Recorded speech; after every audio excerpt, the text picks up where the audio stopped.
Días, ¿cómo están todos? Hola, profe. Bien, ¿y Hola, usted? profe. Hola, Hola, profe. profe. Bien también, por fin es viernes. Y mi cuerpo lo sabe, profe. Me gusta, aunque sea encerrado. O bueno, algunos quizás ya tienen el privilegio de salir un poco. Ahí parece que quedan dos audios por conectar. ¿Usted pasó de fase, profe? No, señal lenta. Está más o menos nomás. Fase 1 nomás. Profe, ¿le puedo preguntar algo? Por supuesto, Magdalena. ¿Podemos dejar los últimos 15 minutos para preguntar cosas del caso? Sí, seguro que sí. Yo diría que la mayor parte del bloque 2 es para que tengan esa idea de cierre del caso y sobre todo que al menos dos personas me han preguntado de cómo invertir realmente, si se tienen que hacer cuenta, entonces cómo direccionar si alguien quiere tomar como ya las riendas del asunto con plata real, qué es las cosas que podrían hacer. Ya, bacán, gracias. Felipe está ahí tratando de conectar su audio y Vicente, que son los únicos que deben tener BTR.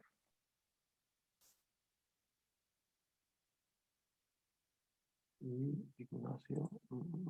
Ya, ahí están. Ahora solo falta Ignacio.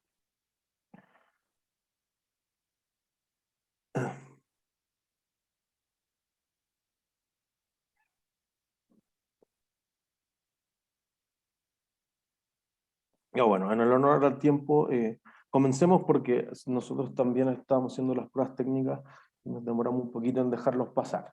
Entonces, primero que todo, dar la bienvenida a mi gran amigo Francisco Ibáñez, egresado de nosotros. Bueno, él les va a poner, contar un poco cuál fue su camino. Nosotros fuimos amigos desde la universidad, nos conocimos haciendo la ayudantía de Finanzas 2 hace ya una década o Varios más años. inclusive.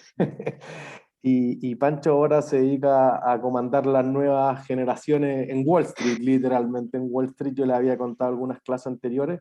Entonces también en esta idea que nosotros estuvimos pasando de activos alternativos, fundamentalmente real estate, acciones la semana pasada y ahora entender la idea un poco de iniciar el cómo construir un portafolio, cómo diversificar y qué técnicas modernas, mucho más matemáticas, lo que Pancho llama las finanzas más computacionales, se están utilizando en la plaza más grande del mundo de mercados de capitales, que es Nueva York. Entonces, Pancho nos va a dejar todo eso, lo dejo, profesor. Colega. Muchas gracias, profesor. Más introducción se mandó. Como decía Nicolás, mi nombre es Francisco Ibáñez, egresado de la universidad también.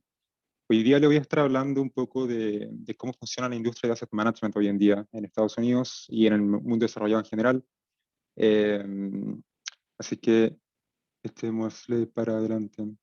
En cualquier momento, si es que tienen alguna consulta, eh, levanten la mano. Yo no estoy viendo como todo el tema de las consultas y tampoco me manejo mucho con Zoom, la verdad. Así que Nicolás me puede interrumpir en caso de que Yo, alguien tenga una duda. Sí, cuando tú me tengan dices. dudas, yo te aviso. Vale, no hay problema. Ok, so vamos a estar viendo dos grandes tópicos hoy día. El primero de ellos es el tema de los hedge funds. Yo creo que este es un tema que ha estado muy en boga, muy poca gente realmente sabe lo que hacen los hedge funds o por qué existen. Hoy día vamos a estar viendo cómo funcionan, qué tipo de estrategias utilizan ellos y también si es que son capaces de proporcionar la diversificación que tanto se busca. Y después vamos a pasar un poco más a, porque los hedge funds no son un tema nuevo, son un tema que los hedge funds han existido por 30 años, por lo menos. Después vamos a estar viendo qué es lo que entre comillas la lleva hoy en día en términos de finanzas, cómo los hedge funds han ido evolucionando en esto que nosotros llamamos los quant shops, que eso lo vamos a ver al final. Entonces, ¿cómo nacen los hedge funds? Los hedge funds nacen tras una necesidad de la industria en general. Pasa que yo creo que lo han visto en el curso y si no lo van a ver más adelante, Finanzas 1, Finanzas 2, en verdad no sé si han tenido eso, pero en teoría de portafolio, cuando uno mete o cuando uno junta activos que no están correlacionados de manera perfecta, tiende a haber un efecto de diversificación. Suena un poco obvio, ¿cierto? Como poner huevos en distintas canastas. Sin embargo, Matemáticamente, lo que eso hace es que el retorno ajustado por riesgo de un portafolio aumenta. Usualmente, depende si es que el activo provee un retorno positivo, al menos. En esos casos, sí o sí, va a haber un tema de diversificación, va a bajar la volatilidad, va a aumentar el retorno, se va a mantener más o menos constante, y va a aumentar el Sharpe ratio del portafolio. Entonces, entonces todos los inversionistas buscan eso, tanto fondos de pensiones como fondos mutuos, incluso inversionistas retail también. Perdón, Entonces, yo ahí puedo contribuir algo. por favor. El ratio de Sharpe o el Sharpe ratio es cuando nosotros veíamos el primer caso del Cook County, nosotros dijimos, tenemos estas inversiones, ¿cuánto rentan, por ejemplo, por encima del bono del tesoro a 3 meses, o a 3 años, o a 10 años, o las medidas que nosotros vimos, y después dijimos, ¿qué es lo que te molestaría de esto? Y dijimos la desviación estándar, la covarianza, e introdujimos algunas medidas de riesgo, justamente eso mide el Sharpe ratio. ¿Cuánto retorno adicional produce esa inversión comparado con cuánta desviación estándar o cuánto beta o alguna otra medida de riesgo van modificando los ratios, pero adicionales se está tomando? Entonces, lo que trata de hacerse es maximizar justamente eso para que el premio por riesgo, por cada unidad de riesgo, sea lo máximo para cada portafolio. Exactamente. De hecho, sí,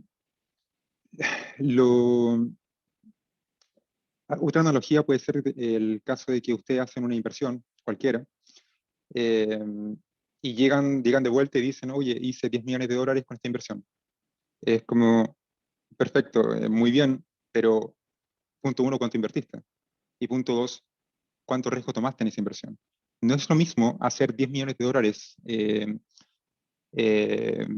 tradeando bonos del gobierno o notas, lo que sea, contra hacer esos mismos 10 millones de dólares tradeando Bitcoin. Entonces, mientras más volatilidad se toma, lo que hace el Sharpe ratio es que castiga más el retorno que se obtiene. ¿Por qué? Porque obviamente mientras más volatilidad, la campana de Gauss va a ser un poco más ancha, por ende la probabilidad de obtener retornos en los extremos es más alta. Entonces eso es lo que hace un poco el Sharpe ratio. Pero entonces, el tema es que usualmente la gente que invertía en acciones, estoy hablando hace 30 años atrás por lo menos, un poco poco antes de eso, lo que usualmente hacía es que combinaba esas acciones con bonos del gobierno, con la idea de que los bonos del gobierno están bajamente correlacionados con las acciones, entonces tú vas a tener ese efecto diversificador que va a aumentar el retorno ajustado por riesgo. Ahora, como se puede ver en ese gráfico, lo que estamos viendo ahí es la correlación móvil de 3 años entre acciones y bonos. ¿Qué pasa acá? En vez de tomar el retorno de muy largo plazo, utilizando todos los datos que hay, que en promedio son entre 0 y 0,1, la correlación entre estas acciones y bonos, vemos que en ciertos periodos del tiempo, esta correlación tiende a fluctuar, y de hecho fluctúa constantemente. El beta de una acción también fluctúa constantemente. Bueno, estamos viendo acá que la correlación fluctúa, ¿cierto? Y beta, si uno puede descomponer beta entre la covarianza se puede descomponer entre la correlación de los activos, ¿cierto? Entonces, estos elementos son dinámicos. Entonces, pasa muchas veces que al comienzo de las crisis, los bonos sí proveen algo de protección. Sin embargo, a medida que la crisis se intensifica, los bonos pierden completamente ese efecto diversificador. Y eso uno lo puede ver en los gráficos. La correlación entre acción y bonos puede llegar incluso a 0,6, que es altísimo. Acuérdense que la correlación va entre -1 y 1, que es altísimo. Y pareciera ser que en más casos que no, la correlación tiende a ser positiva sobre negativa. Entonces, ¿qué pasa? La industria está buscando una nueva forma de diversificar sus portafolios de acciones. Y esta es la solución que se encontró al comienzo, que son los hedge funds. Y de hecho, de ahí viene el nombre hedge fund. Hedge es cobertura, ¿cierto?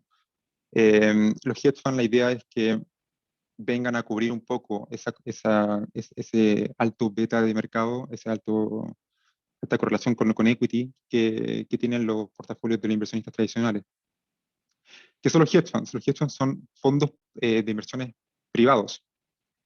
Usualmente son compañías de responsabilidad limitada por la misma razón, tiene muy baja regulación financiera. Si es que los hedge funds fueran fondos mutuos, se regirían por las leyes del 40 Act que rigen a los fondos mutuos americanos. Y esa regulación es extremadamente fuerte. Los hedge funds no podrían hacer ni la mitad de las cosas que hacen si es que estuvieran bajo esa regulación. Ahora tienen, la otra característica es que tienen muy baja correlación con activos tradicionales. Con esto me refiero a acciones y bonos, y esto se da gracias al último punto, que ellos pueden tomar posiciones largas y cortas. Y usualmente lo hacen. Los hedge funds intentan apostar a una acción que se aprecia sobre otra que se deprecia, por el motivo que sea. Yo creo que vamos a entrar a eso un poco más adelante. Pero apuestan a esa diferencia entre acciones. Entonces, al tomar una posición larga en una y una posición corta en otro, neutralizan el beta un poco, no necesariamente completamente. Pero, no sé si lo han visto, pero el beta de un portafolio es la combinación lineal del beta de los activos que lo componen. En este caso tenemos una posición larga y una posición corta. Imagínate que la posición larga tiene beta 0.7, la posición corta tiene beta 0.5, y si me voy más 100% y menos 100%, el beta de ese portafolio va a ser 0.2, que es bastante más bajo de los betas de cada uno de los activos que están dentro de esa operación. Así que de ahí viene el efecto diversificador de los hedge funds. Ahora, no sé si lo han visto en clases, para los que lo han visto y para los que lo saben, y la verdad es que yo creo que con el tema de GameStop, hoy en día yo creo que todos saben lo que es una venta corta, pero si no, aquí hay un pequeño refresco de memoria. Las ventas cortas son una de las pocas formas en que los inversionistas tienen para apostar a una tendencia a la baja en el precio de una acción. Usualmente, si uno quiere apostar al alza, simplemente compra la acción.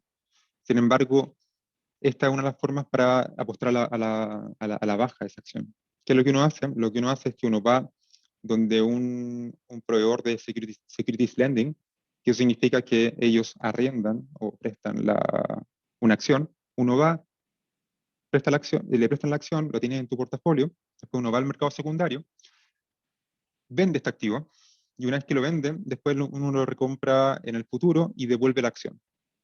Ahora, pongo prestadas entre comillas porque ¿quién prestaría una acción por el hecho por la buena onda? Siempre hay un pequeño fee que se paga por arrendar un activo.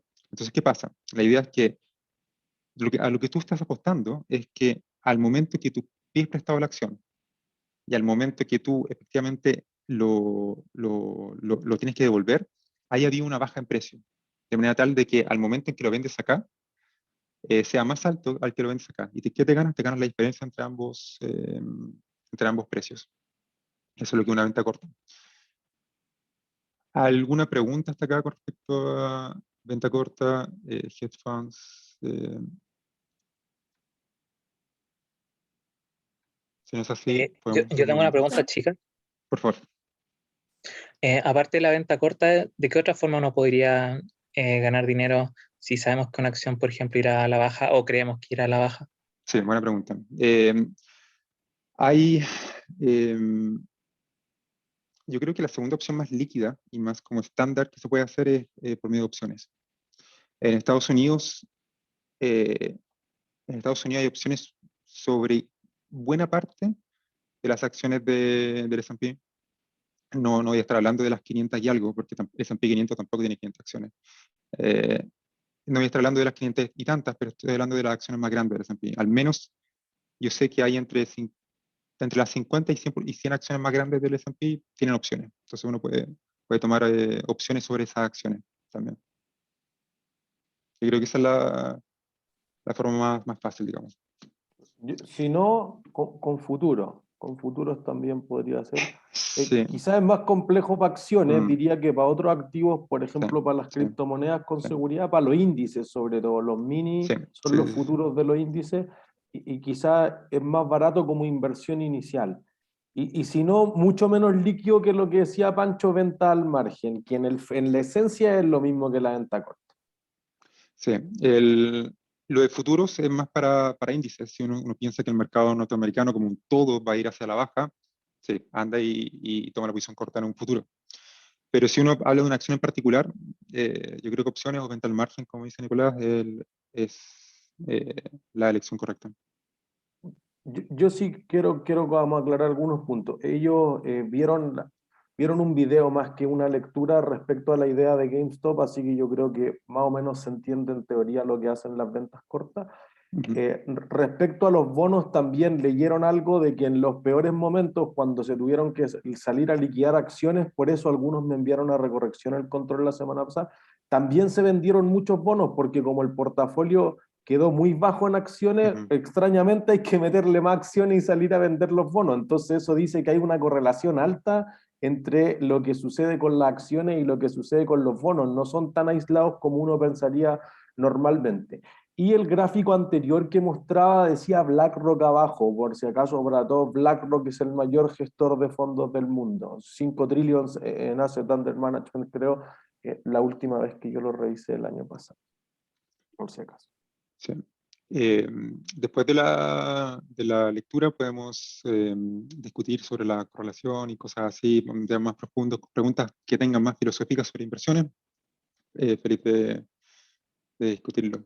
El siguiente punto está muy relacionado con lo que dije al comienzo, en 2 slides antes. El tema es que en muchos casos, como ya le he dicho esto, que los hedge funds apuestan a diferencias entre compañías. Por ejemplo, si un hedge fund cree que Apple lo hará mejor que Microsoft durante los siguientes 3 meses, puede vender en corto Microsoft. Sí. Con ese dinero que recibe, ese dinero se llama proceeds, con ese dinero que recibe va al mercado de nuevo y compra Apple con ese dinero. Y después de 3 meses liquida las posiciones, lo que significa recomprar Microsoft, devolverlo y vender Apple al precio que hay en ese momento. Lo importante en este caso no es el retorno que haya tenido el hedge fund manager. Lo importante acá es el apalancamiento que tuvo en ese momento. Usualmente inversionistas tradicionales, su apalancamiento es una vez. Una vez quiere decir 100%. El 100% de su capital está invertido. Sin embargo, un hedge fund manager, al haber hecho la venta corta, el apalancamiento bruto se mide como la suma de los valores absolutos de las posiciones que se tomaron. Entonces tú tienes un menos 100%, tienes un más 100% del capital, eso te da un 200% de apalancamiento. O sea que al haber hecho esa operación, el hedge fund manager está apalancado 2 veces. Ahora la pregunta es, ¿por qué tenerse en 2? Y este es el gran tema de los hedge funds. Los hedge funds nunca se detienen en 2. Tú no puedes ver el apalancamiento de los hedge funds y ellos están invertidos en 600% de su capital, fácil, y eso es lo que lo hace tan riesgoso. Estamos hablando de movimientos muy bruscos, ¿cierto? De hecho, nosotros tenemos estrategias que están apalancadas 6 veces, 8 veces, y nadie sale corriendo ni se impresiona por eso. Es algo relativamente común en este tipo de estrategias. Ahora, si uno va a un fondo mutuo normal, uno debería esperar que el apalancamiento sea una vez o quizás un poquito más de una vez, pero más allá de eso no debería ser. Perdón. Yo creo que quizás yo lo evité o tú lo evitaste al principio, quizás no contamos todo el camino. Francisco partió en Chile en la FP Capital, siguió en el Banco Central, fue a estudiar un magíster en ingeniería financiera, súper matemático para hacer todas estas cosas que estamos viendo, y ahora trabaja en Credit Suisse en Nueva York, en Wall Street.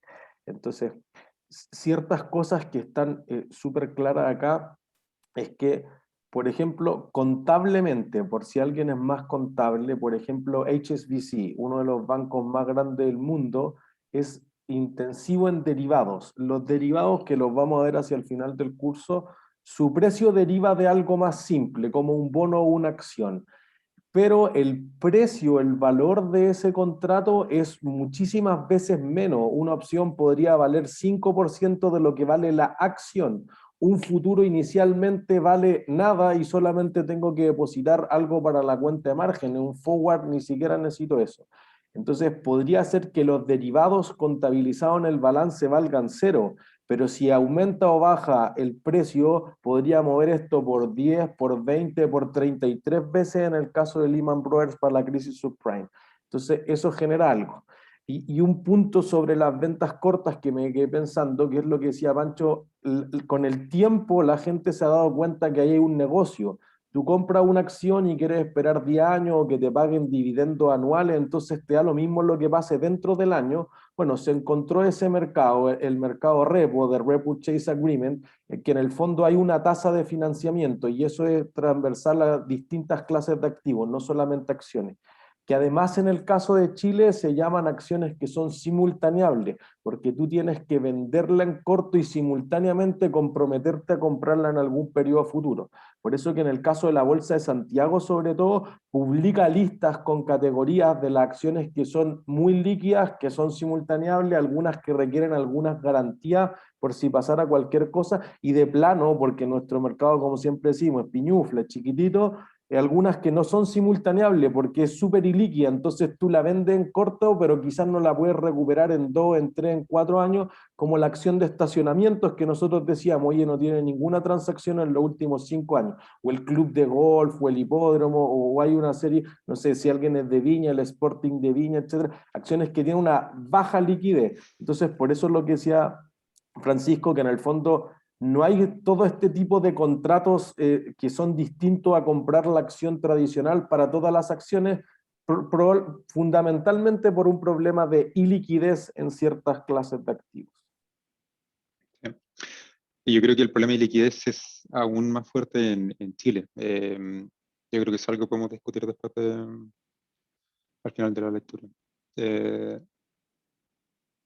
Con respecto a las comisiones, y esto es un tema muy específico a los hedge funds. Los hedge funds cobran, o históricamente, mejor dicho, han cobrado el 220, que le llaman acá, que es cobran el 2% anual por la administración de los activos y cobran un 20% sobre la ganancia de capital. Eso quiere decir de que si uno duplica el capital en un año, te van a cobrar el 20%, el 2% de ese 100% del capital que has administrado, y además te van a cobrar un 20% solamente de la ganancia. Ahora, esto podría sonar como un poco unilateral, en el sentido de que pareciera ser que yo solamente, como hedge fund manager, gano cuando el portafolio administrado va al alza, pero no pierdo nada cuando va a la baja. Eso es relativamente cierto, pero ese 20% que está ahí, que es el 20% variable, es solamente cuando, como hedge fund manager, te hago plata. Y te hago plata después de haberte recuperado las pérdidas. Por ejemplo, el día tuve un pésimo año, y el siguiente año recupero todo tu capital, no te cobro nada de ese 20%, porque ese 20% empiezo a cobrarlo una vez que recuperé tu capital y sigo subiendo. Y te cobro sobre ese delta, no te cobro sobre la bajada que tuve. Sin embargo, esta es una estructura que ha estado desapareciendo con el tiempo. Yo diría que gracias a la computación y a los fondos quant que vamos a ver un poco más adelante, esta estructura de comisión ha ido desapareciendo. De partida ya no se cobra tanto la comisión por ganancia de capital y la comisión tradicional, que se cobra de manera anual sobre los fondos administrados, ha estado cayendo también. Y se podría hablar incluso de un 1% en vez de un 2%. A propósito, bueno, yo creo que lo vamos a ver un poco más adelante, pero los fondos quant de hoy en día cobran incluso menos de un 1%, lo cual es gran Y diferencia. hay una consulta de mi parte, ¿es sobre Sí. el promedio del asset under management? No, se cobra ¿O de el manera balance inicial, final? se cobra de manera diaria. Ya. Por ende, la rentabilidad sí está involucrada, digamos, porque el assets under management va a crecer con la rentabilidad también. Claro. Sí. En el caso de swaps, por ejemplo, los swaps tienen tasa de... los swaps también tienen cuando hablo de swaps me refiero a los total return swap, que sería como similar a invertir en una estrategia de hedge fund. Tienen una estructura similar, la diferencia es que tienen reset dates. Eso quiere decir de que una vez al mes o una vez al trimestre se toma una foto. Y sobre esa foto se calcula el fee que se va a pagar, el management fee. Entonces sería como un poco como la contrapartida de eso. La liquidez de los hedge funds, el gran tópico problema de los hedge funds es que la gran mayoría de estos fondos toman posiciones que no son líquidas. Pueden ser, imagínate que están invirtiendo en una compañía que está en problemas y están esperando que la compañía quiebre para hacer la plata. Y eso puede tomar un tiempo. El mismo tema de las posiciones largas y cortas que les había comentado, toma un tiempo. Recuerden que el ejemplo que les di era de 3 meses, entonces durante esos 3 meses uno no va a ver ganancia. Y como decía Nicolás, este tipo de inversionistas no le importa lo que pasa entre medios, sino que le importa que de aquí a 3 meses, ¡pum!, existe una diferencia. Entonces, esto hace un poco ilíquido al hedge fund, porque las apuestas no son de día a día, ni ganancia de capital no es día a día, sino que son eventos particulares los que proveen esta ganancia. Entonces, gran parte de los hedge funds ofrecen liquidez mensual o trimestral. Eso quiere decir de que si hoy día tú necesitas la plata, llamas al hedge fund y le dices, oye, quiero hacer redención de los fondos, te dicen, ok, no hay ningún problema, en 3 meses más la plata va a estar en tu cuenta. Entonces, eso genera un poco de miedo al inversionista promedio, porque el inversionista promedio es sujeto a crisis de liquidez, ¿cierto? Puede ser que en un momento ellos necesiten la plata y si en verdad te dicen que tu plata la puedes tener de vuelta en 3 meses más o incluso en un mes más, pongas un caso como el de la pandemia, es un poco complicado. Entonces este sería como uno de los talones de Aquiles de los hedge funds. Y adicionalmente tienen periodos de lock-up. Eso quiere decir que tú entras a un hedge fund y si después de un mes decidiste que esto no era para ti o que fue un error o algo por el estilo, mala suerte, te vas a tener que quedar por 6 meses al menos, o 3 meses, dependiendo del hedge fund. Tenemos ese problema, no hay rescate al comienzo. Y lo otro que tienen es que los hedge funds tienen gates. Las gates son cláusulas para que la gente no retire la plata de los hedge funds. Y puede ser por la misma razón que dije antes. Puede ser de que ellos están esperando que un cierto grupo de compañías declaran default y eso puede pasar en 6 meses más o algo por el estilo. Entonces, eso es uno. Y segundo lugar, también pueden tener posiciones muy ilíquidas invertidas. Por ejemplo, imagínate que están arbitrando penny stocks o algo por el estilo.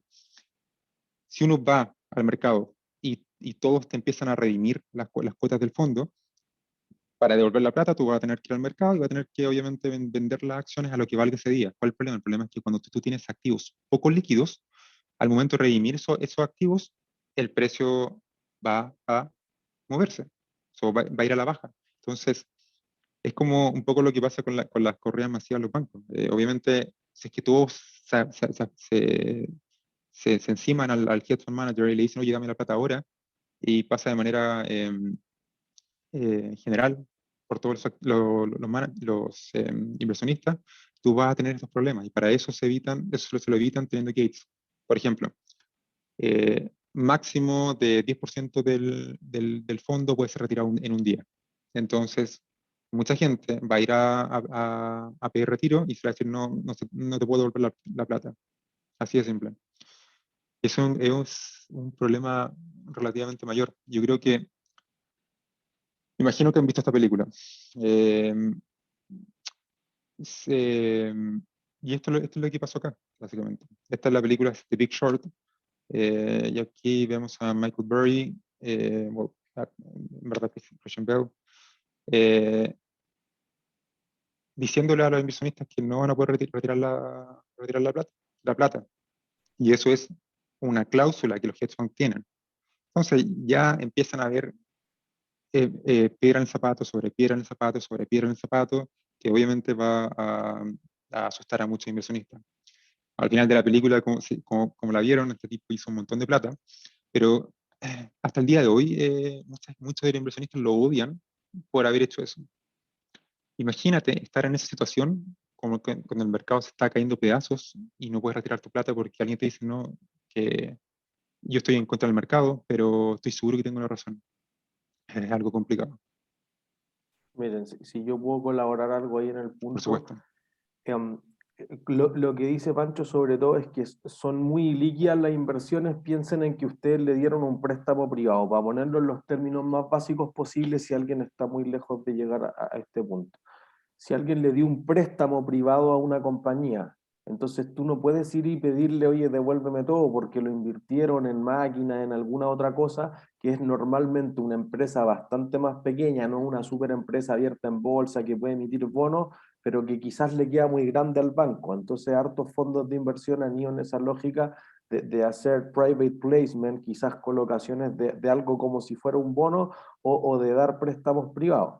La estrategia que ocurre aquí cuando uno quiere ganar que el bono quiebre, porque uno dice, ¿cómo quiero que quiebre? Es que normalmente tú invertiste en un CDS, en un Credit Default Swap. Entonces, por ejemplo, ustedes compraron un bono por el 60% del valor par y cada vez que se acerca la quiebra empieza a bajar 50, 40, 30. Y ahí es más o menos el piso, no baja más de eso porque hay algo que rescatar de la empresa. Pero si tú retiras la plata cuando va en 35%, vas a haber perdido casi la mitad de tu capital.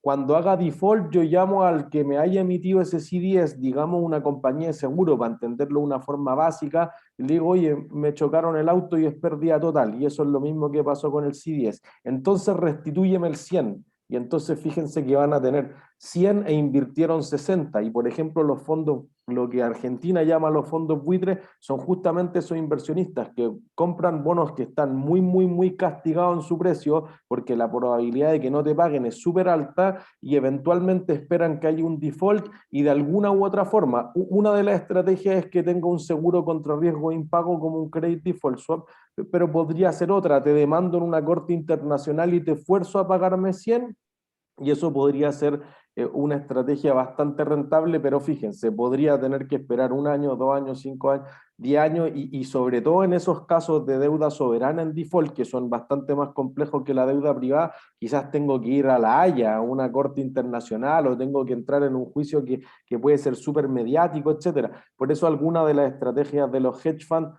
son súper mediáticas, pues entonces yo empiezo a hacer pebre al gerente general, etcétera, diciéndole, oye, esto es una estafa, esto es una estafa, una estafa, y después se demuestra que no es una estafa, los precios de las acciones y de la deuda de esa empresa normalmente rebotan significativamente, pero mientras está pasando ese tumulto no te puede arrancar y escapar, y eso es lo que discutíamos en la primera clase del caso de Cook County. Oye, si tú necesitas pagar pensiones todos los meses, quizás la inversión idónea no es que me den este periodo de lock-up 1 año. No, no puedo hacer eso porque tengo que pagar todos los meses pensiones a gente que vive justamente de esa liquidez. Entonces justamente hay como ese suitability, como esa lealtad que tengo entre que la inversión puede ser súper rentable, pero no está hecha para la gente que está poniendo su dinero en este fondo.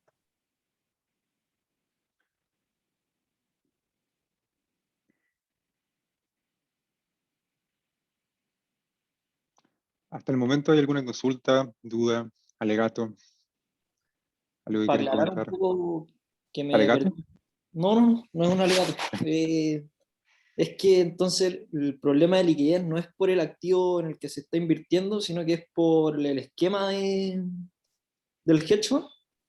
Es Porque una combinación de ambos. En algunos casos, el esquema del hedge fund te refieres específicamente a... a la forma en cómo funciona, en cómo invierte. Sí.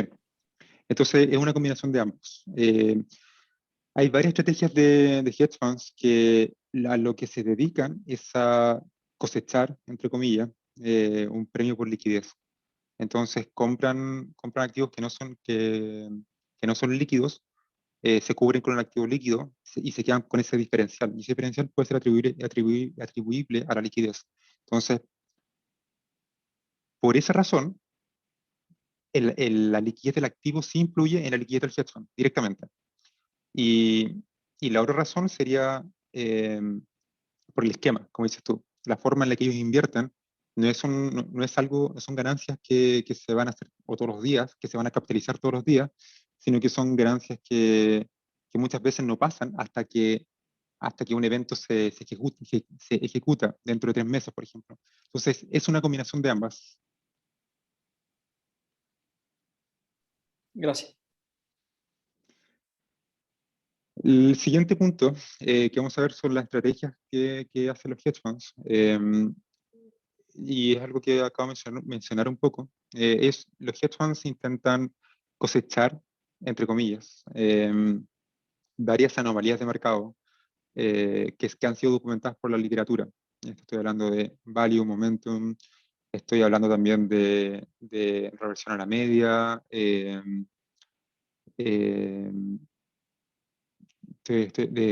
reversión de corto plazo, perdón, estoy hablando de momentum, ya lo nombré, y otras anomalías. Yo creo que cuando le explique nombre la estrategia van a identificarlo. Los ejemplos de estrategias usualmente implementadas por hedge fund, estas son 3 nada más. Hay, créanme, un montón de estrategias que no estoy considerando acá. Una de ellas es Merger Arbitrage. No voy a decir nada ahora porque es la estrategia que vamos a ir a analizar más en profundidad en las slides siguientes. Trend Following y CTA. Entonces, Nicolás había mencionado que una de las formas en la que tú le puedes apostar en corto a un índice es por medio de futuros. Y esa es por lejos la forma más barata de, de, de apostar en contra de un índice completo. Ahora, piensen, por ejemplo, cuán difícil sería irse en corto en todas las acciones del S&P. De partida, no te puedes ir en corto en todas las acciones. Yo creo que sí, pero te va a ser un poco más caro en las acciones que están al final del S&P. Entonces tiene ese problema. Y acá es donde los futuros entran de manera más fuerte. Tú puedes irte corto. Entonces, ¿qué es lo que hacen? Muchos hedge fund managers lo que hacen es que identifican una tendencia, y apenas la identifican, empiezan a operar futuros para el lado de la tendencia. También se le llaman CTAs a estos managers. Y, por ejemplo, imagínate que tienen una apuesta en global macro, que le llaman ellos. Y creen que las tasas están volando y van a seguir volando por un tema macroeconómico y que eso va a afectar, digamos, a ciertas monedas a la baja. Entonces, lo que van a hacer ellos es que se van a montar en esta tendencia de tasas y van a tomar posiciones en contratos futuros sobre notas del gobierno de Estados Unidos, sobre bonds alemanes, sobre guilds inglesas, sobre todos los bonos de mercado desarrollado, de los cuales hay futuro, Australia también, Japón, y van a hacer lo contrario con futuros de FX o con forward de FX también. Van a tomar posiciones largas y posiciones cortas. Entonces, eso es lo que están intentando buscar, simplemente tendencias. Ahora, esto es bien técnico. No sé si alguno de ustedes como que ha visto temas de análisis técnico. Esto sería como básicamente identificar tendencias, quizás por medias móviles o por otros medios más sofisticados, digamos, e implementar eso en un trade global, operando absolutamente todo, commodities, operando FX, operando bonos y operando equity también. Al final uno lo que termina tradeando o operando, que es lo mismo, es, de nuevo, la foto global de todo el mercado, de todos los mercados. Por eso es que estas estrategias son parte de Global Macro, que es un tipo de hedge fund que hay afuera. La última estrategia es un poco más complicado explicarlo si es que no han visto opciones. Pero de manera bien corta, una opción es un seguro ante una acción o un índice que se vaya muy al alza o que se vaya muy a la baja.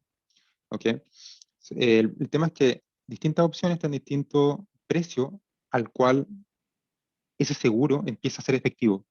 Entonces, hay una anomalía de mercado que está causada por el comportamiento humano, en el cual nosotros somos muy aversos a las pérdidas, más que al riesgo en sí. Entonces, pasa mucho que muchos fondos mutuos, compañías de seguro, fondos de pensiones y cosas por el estilo, compran puts. Las puts son opciones de venta que te protegen ante que una acción o un índice se vaya muy, muy, muy hacia abajo. Las opciones que son muy negativas, en el sentido de que te proteges contra eventos de cola, son más caras de lo que deberían ser. Y eso ha pasado constantemente durante décadas. La gente le tiene tanto miedo a las pérdidas que se busca el seguro más catastrófico posible, y eso hace que el precio del seguro catastrófico aumente por sobre de lo que realmente debería ser. Entonces los hedge fund managers lo que han estado haciendo es que toman posiciones cortas de esos seguros, porque están más, el riesgo que está priceado dentro es mayor a lo que realmente debería ser. Y eso ha otorgado un retorno, exceso de retorno positivo durante décadas, como les decía. El tema de esta estrategia es que cuando efectivamente pasa un evento de cola, una pandemia, un 2008, una crisis de deuda, por ejemplo, o algo por el estilo, dado que tú estás proveyendo el seguro, tú tienes que pagar. Entonces hay un montón de desembolso. Sin embargo, en todos los otros eventos, tú lo único que haces es recolectar la prima del seguro, recolectar la prima del seguro, recolectar la prima del seguro. Entonces, si uno ve esta estrategia en un gráfico, que no lo tengo acá, pero si es que Nicolás tiene Bloomberg en el computador, lo podemos ver después, se va a ver como una línea recta, y se va a ver como, pum, cae en las crisis, línea recta, cae en las crisis, línea recta. Y ahí así uno ve lo diferente cómo se comportan estas estrategias en comparación con estrategias tradicionales que uno podría seguir como un inversionista de fondo mutuo común y corriente. Ok. Esta es la primera que aparecía en la lista anterior, y es la única en la que vamos a ir más en detalle. Se llama Merger Arbitrage, arbitraje de fusión. Asumamos que en caso de que haya una adquisición de empresa, por ejemplo, Disney compra Fox, okay, la empresa compradora va a desembolsar caja en caso de que sea una fusión por caja, porque pueden haber fusiones que se pagan con caja. Eso quiere decir que la compradora le compra con plata las acciones a la empresa que está siendo adquirida. Pueden haber otro tipo de fusiones donde las empresas intercambian acciones de ella misma. Pero este es el caso sencillo, en el que una empresa va a comprar otra, entonces la va a comprar con plata, lo cual significa que para comprar la acción en un momento en el futuro va a tener que desembolsar caja, ¿cierto? Desembolsar caja, ¿qué significa? Significa también menos dividendos. Menos caja retenida, la empresa va a poder pagar menos dividendos, por ende también el precio de la acción va a caer, ¿cierto? Y también es menos caja que se puede usar para nuevos proyectos. Entonces la estrategia involucra comprar acciones de la empresa target, que es la empresa que va a recibir la demanda. Recuerden que una empresa compra la otra, entonces la empresa que está siendo comprada, que es la target, en un momento del tiempo, cuando la fusión se ejecute o la adquisición se ejecute, las acciones de esa empresa van a recibir un montón de demanda por parte de la empresa que está comprando. Por ende, se espera que el precio de esa acción suba. Tenemos ese efecto. La estrategia involucra comprar acciones de la empresa target, que es la empresa que se espera cuyo precio va a subir, y hacer venta corta de la empresa que está adquiriendo, la empresa compradora. Y así se captura el spread entre ambos precios. ¿Ok? ¿Qué es lo que pasa? El mercado es eficiente en su mayor parte, pero no completamente. Lo que pasa aquí es que si uno mira cómo se comportan los precios de las acciones ante las fusiones y adquisiciones, históricamente, pasa que este efecto que les digo, efectivamente pasa. La empresa que va a ser comprada sube de precio y la empresa que está comprando baja de precio. Sin embargo, nunca se cierran por el monto que uno debería esperar, sino que siempre quedan un poquito abiertas. ¿Y por qué quedan un poquito abiertas? Dos razones. La primera es que anunciar que te quieres fusionar o anunciar que quieres adquirir a otra empresa no significa que lo vas a hacer. Puede ser de que en las negociaciones con la otra empresa las cosas fallen, eso es uno. Puede ser de que te quieras comprar la otra empresa y un regulador te diga, no, esto según la ley antimonopólica tú no te puedes fusionar porque crearías un poder monopólico muy, muy grande. Entonces, puede ser que la fusión no se ejecute efectivamente. Entonces, ese spread que les comentaba al comienzo, que queda abierto, se puede explicar en parte por las probabilidades de que el deal no se lleve a cabo, el deal de fusión. Y adicionalmente, hay mucha gente, y ahora este es el segundo motivo que les decía, que hay dos motivos: uno es la probabilidad de que no se ejecute, y el otro es un premio por riesgo. Este premio viene de la gente que anteriormente tenía la acción y ahora la vota. ¿Y por qué vota la acción? Porque estamos hablando de que puede que la fusión se ejecute o no. Si la fusión no se ejecuta, recuerden que las acciones se hayan movido hasta un spread. Si es que la adquisición falla, ¿qué va a pasar? Las acciones se van a volver a su precio, que es un efecto volátil muy grande. Hay mucha gente que no quiere ser expuesto a ese efecto. Por ende, votan la acción se abstienen de participar en ese mercado, de esas dos acciones. Entonces se provoca un premio por riesgo.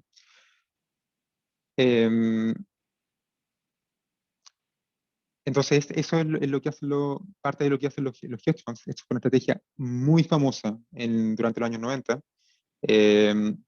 y durante la primera parte de los años 2000, pero esto ha ido cambiando un poco en el sentido de cuán atractivo es esto. Ups. Ok. Estos son los spreads de históricos. Miren, desde 1996 hasta 2001, desde 1990 a 1995, desde 2002 hasta 2007. Estos son los spreads durante los 90 días después de que se anuncia la fusión.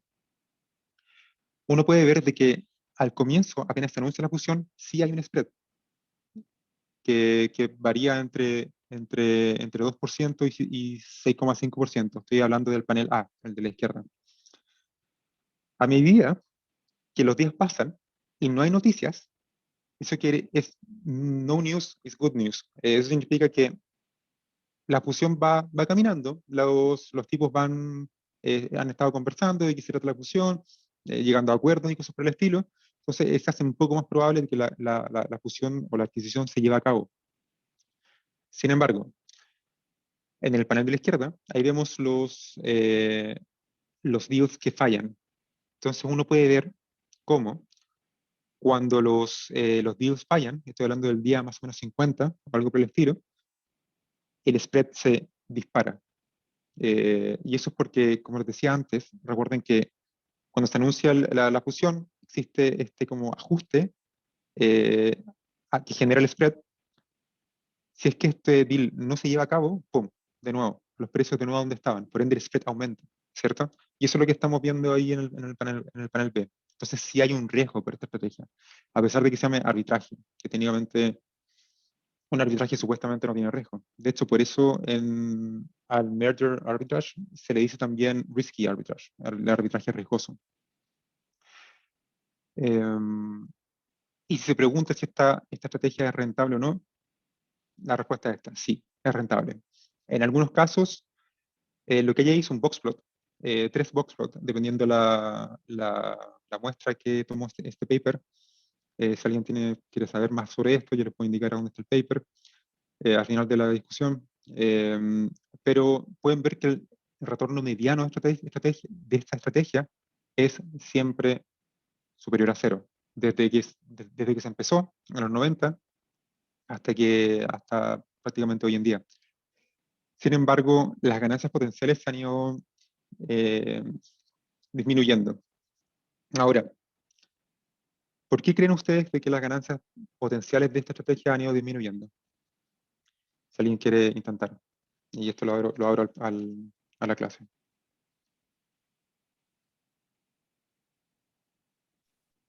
Vamos, ¿alguien debe tener alguna idea de por qué han disminuido?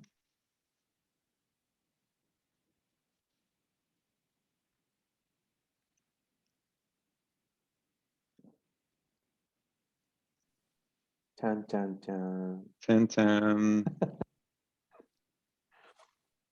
Nadie, en serio. Es Bastián Bastián, por levantó la favor. mano, por fin. Alguien saca la cara Mira, por el eléctrico. muy bien, el representante del curso. Ya que nadie habla, Muy bien. bueno, puede ser porque en base a la experiencia como que más gente se está tratando de meter a lo que, porque si se dan cuenta, el del 90-95 fue el primero, el del 96, el 2001 fue el segundo y el de 2002 al 2007 fue el tercero, entonces yo creo que más gente está tratando de meterse en eso, ¿no? Sí. La respuesta corta es sí. Ahora, antes de entrar a la explicación y solo para aclarar un punto, estos no son tres fusiones, simplemente. Estos son simplemente 3 periodos de muestreo para mostrar cómo ha ido evolucionando en el tiempo. Pero durante 1990 y 1995, cientos y cientos de fusiones tomaron lugar. Y este es el retorno de esta estrategia que se hace a lo largo de todas las fusiones. No es solamente una fusión la que se opera. Tienen que se operan simultáneamente 100, 150 fusiones al mismo tiempo, a lo largo del mundo. En el fondo es un portafolio diversificado, comillas, de fusiones. Excelente, exactamente es eso. Y bueno, lo que dice Sebastián es cierto. Miren lo que pasa con Reddit. Cuando uno ve que gente hace plata, ¿qué es lo que hace? Salta encima, no quiere quedarse fuera, ¿cierto? En un momento se descubrió que, bueno, hubo gente que empezó a hacer este arbitraje, se hizo conocido, y se hace conocido porque la gente también se mueve, ¿cierto? Por ejemplo, si yo trabajo hoy día en un hedge fund y tengo una estrategia eh, muy lucrativa, otro hedge fund me va a querer contratar o va a querer contratar a alguien de mi hedge fund que sepa de esa estrategia para llevárselo, porque así se lleva la estrategia también. Entonces, más gente, lo que ha pasado es que más gente salta a deal, a este arbitraje, y de nuevo, tenemos precio original, se anuncia, ¡pum!, se genera el spread, ¿cierto?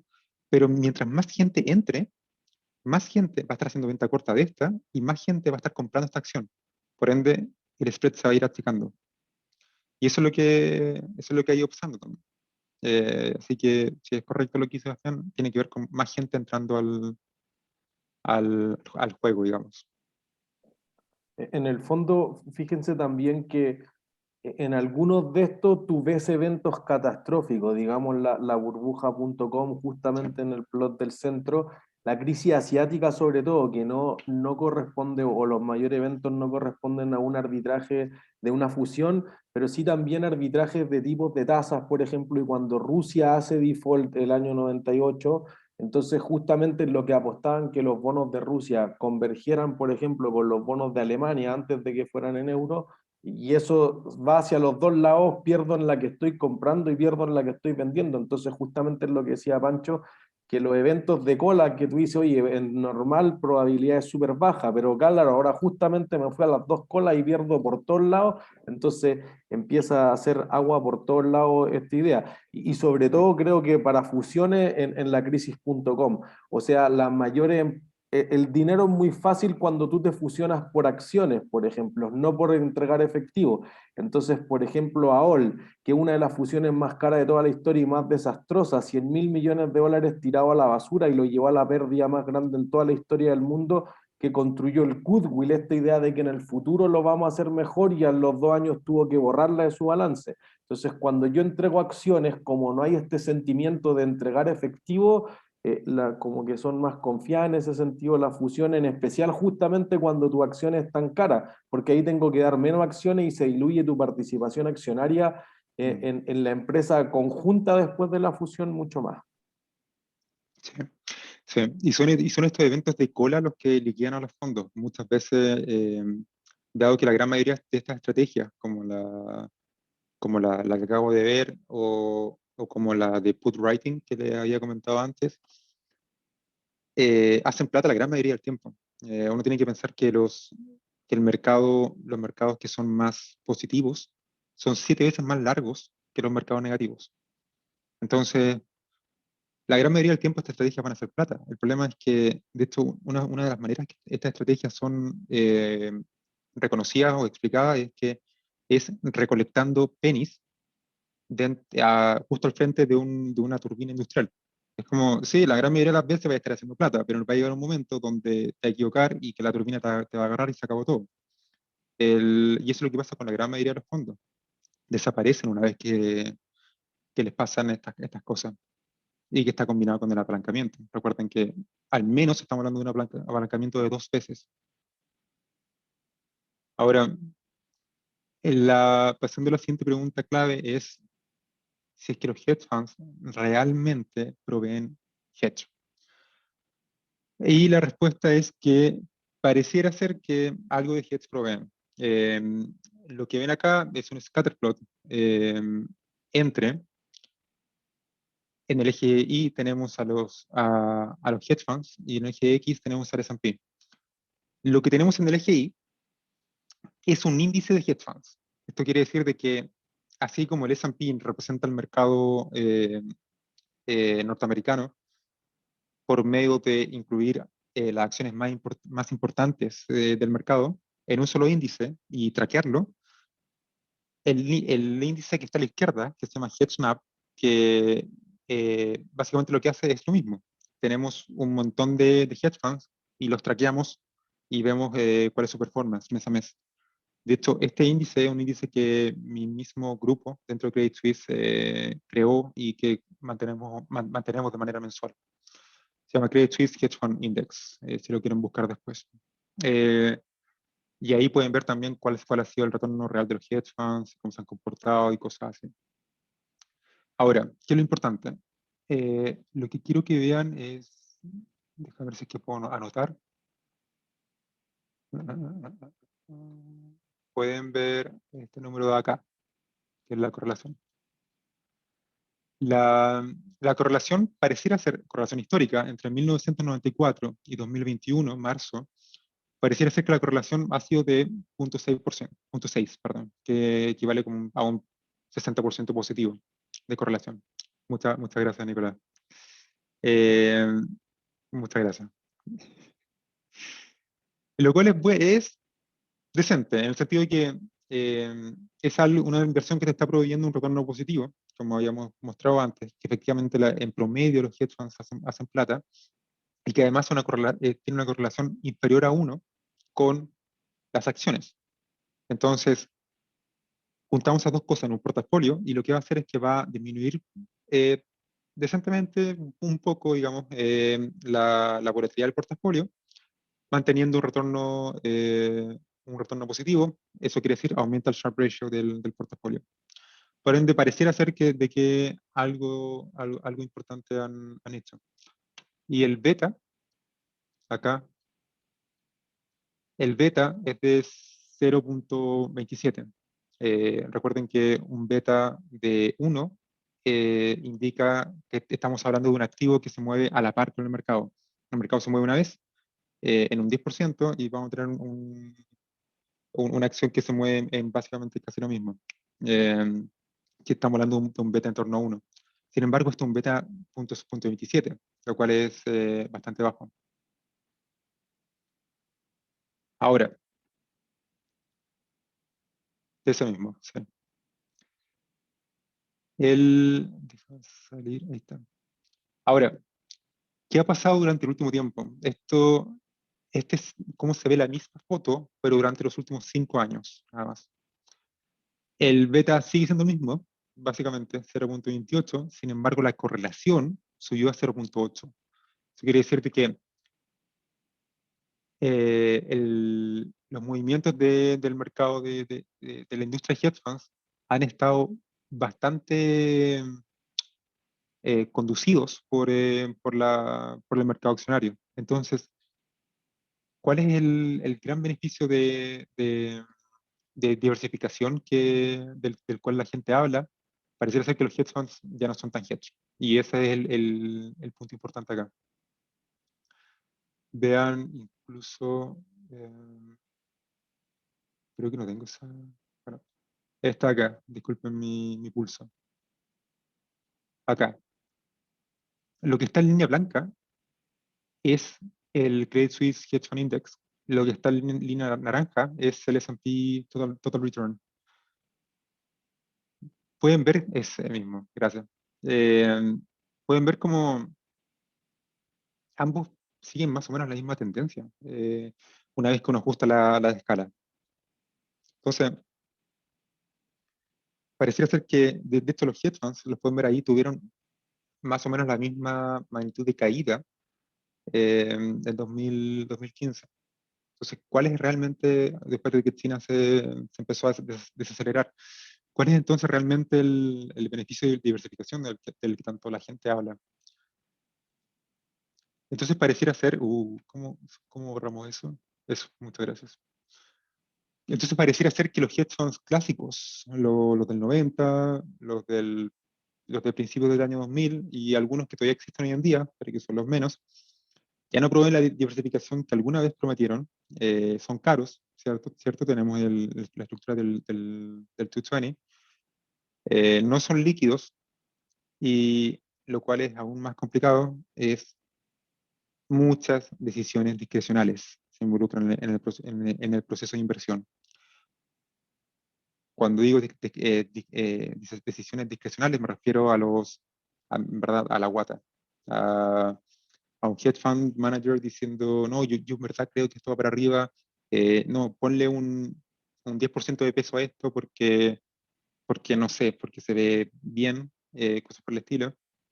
¿Cuál es el problema de eso? El problema de eso es que, a pesar de que el hedge fund manager puede ser una persona con mucha experiencia, muchos temas de emociones y del comportamiento humano van a estar plasmadas en esas decisiones, lo cual es algo complicado. Ahora, ¿existe alguna forma de solucionar estos puntos? Y esto es lo que nos lleva a la parte final, que es más cortita, así que no se preocupen. Eh, eh, el siguiente paso de los hedge funds, y esto sería como la evolución de los hedge funds, es pasar de la sabiduría de la guata a reglas. Si un hedge fund manager tiene claridad sobre las señales que generan el exceso de retorno, digo señales, me refiero a lo que sea, fundamentales, eh, técnicos, por ejemplo, técnicos me refiero a todo lo que tenga que ver con precios, flujo, cosas por el estilo, y fundamentales me refiero a todo lo que tenga que ver con variables macro, con variables de flujo para la empresa, cosas por el estilo. Si un hedge fund manager tiene claro qué es lo que le hace hacer plata, no hay nada que impida al hedge fund manager generar un set de reglas que le diga, si la economía va para arriba, compra el S&P, por ejemplo, de una forma bastante burda, pero para que entiendan, si es que las tasas suben, si es que la Fed anuncia que va a ser un poco más agresivo en la subida de tasa, entonces vende los bonos. Esas son las decisiones que la gente de inversiones toma. Pero si en verdad esas cosas están claras, tú puedes ponerlas en un set de reglas, como si fuera un libro. Y a esto es lo que se le llama un algoritmo. Esto es un algoritmo de inversión. De esta manera, se limitan las acciones discrecionales, evitando sesgos del comportamiento humano. Se necesitan menos analistas para mantener las estrategias,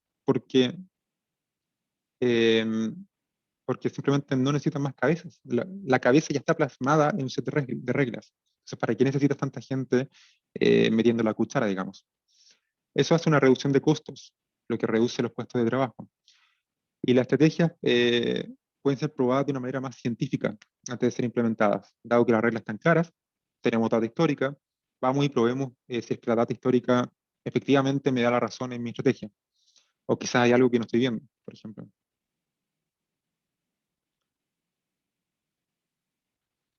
Podemos aplicar esto para repensar el merger arbitrage que habíamos visto antes.